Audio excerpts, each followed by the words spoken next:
Lockdown में आपको हम हेयर ऑयल बनाना बताते हैं।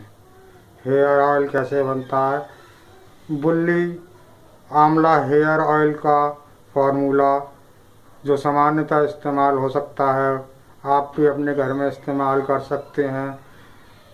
वो ये है कि 1 kilo refined light liquid paraffin लीजिएगा और उसमें 1 किलो गोले का तेल मिला दीजिएगा और उसको में 5 mg जो है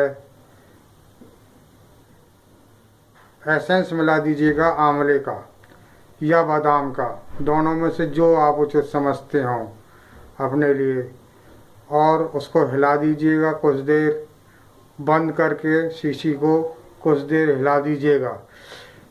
उसके बाद उसको छोटी छोटी 100 50 ग्राम की शीशियों में भर के रख लीजिए। वो ये तेल आपके घर में आप अपने मिलने वालों सबको लगवा सकते हैं बालों में। बहुत बेहतरीन काम करता है। इसको कहते, ये बुल्ली हेयर ऑयल के नाम से है।